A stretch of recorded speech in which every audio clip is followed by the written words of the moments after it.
તો બોટાદમાં એક પિતાએ પોતાની દીકરીના લગ્ન પ્રસંગે હૈયું રેડી અને એક અનોખી કંકોત્રી બનાવી છે કે જ્યાં લગ્ન પ્રસંગને યાદગાર બનાવવા સુંદર પ્રયાસ કર્યો છે।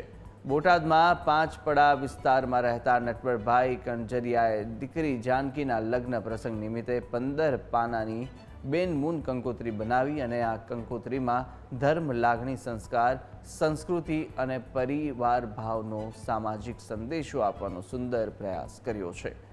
આ કંકોત્રીમાં જાનકી લગ્નોત્સવ ટાઇટલ અને મોરારી બાપુના આશીર્વાદ ઉપરાંત દીકરી જાનકીના સંભારના બહેનોની સ્મૃતિઓ, શ્રેષ્ઠ રચના કૃતિઓ વગેરેનું સુંદર સંકલન કરાયું છે। લગ્ન પ્રસંગને યાદગાર, પ્રેરણાદાયી બનાવવા માટે કરેલા ઉત્કૃષ્ટ પ્રયાસને લોકો પણ બિરદાવી રહ્યા છે।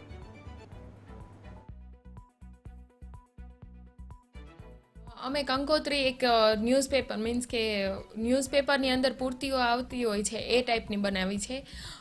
એ કન્સેપ્ટમાં પૂર્તિમાં બધું દીકરી વિશે મીન્સ કે અમે લેખ લખ્યા છે, આગળ લેખકોએ, કવિઓએ આખો લેખને એવું લખ્યું છે।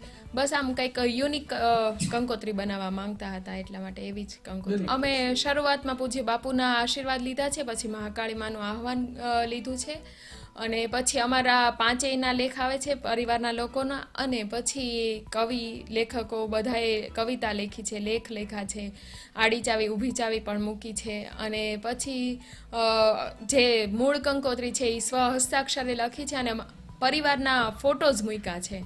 સાહેબ, આજથી લગભગ 12 વર્ષ પહેલાં મને મિરાજ ગ્રુપના મદન પાલીવાલજીએ એમની કંકોત્રી, એમની દીકરી મમતાની કંકોત્રી મોકલેલી, એ સોનાના પતરા ઉપર હતી। એટલે મેં નક્કી કર્યું કે મારે પણ આવી કંઈક કંકોત્રી કરવી છે 12 વર્ષ પહેલાં, પરંતુ સોનાના પતરાથી તો ન થઈ શકે, પરંતુ દીકરીને સારામાં સારો કરિયાવર આપવા માટે મેં વિચાર કર્યો કે વિચારોની કંકોત્રી આપણે આપીએ। તો આવી યુનિક કંકોત્રી મેં એટલા માટે બનાવી છે કે એમાં બધાના વિચારો છે। કંકોત્રી લખતી વખતે કરતાંય તે જ્યારે એનું પ્રૂફ રીડિંગ કરવાનું આવ્યું ત્યારે મારી દીકરીનો જે લેખ હતો પિયર કરીને, તો એમાં એક એક લીટીએ મારે રડવાનું થયું હતું। જે વસ્તુ 5 મિનિટમાં પૂરી થાય એને મને 6 કલાક લાગી હતી, છતાં એ લેખ હું વાંચી નહોતો શક્યો। મને આ 15 પાનાની કંકોત્રીમાં સાચું કહું તો પૂજ્ય મોરારી બાપુએ એમના સ્વહસ્તાક્ષરે બંને દંપતીના જાનકી ઉત્સવ લખીને આશીર્વાદ આપ્યા, એ મારા માટે બહુ એમ રાખે છે। આમ કહું તો આ કંકોત્રી બનાવવા માટે મને 25 વર્ષ લાગ્યા છે, કારણ કે જાનકી જ્યારથી ઘોડિયામાં સૂતી અને એનો જે પહેલો અવાજ મેં રેકોર્ડ કર્યો ત્યારથી એની જે ક્ષણો છે એ બધી હું નોટ કરતો હતો અને એનો મેં આની અંદર નિચોડ કર્યો છે।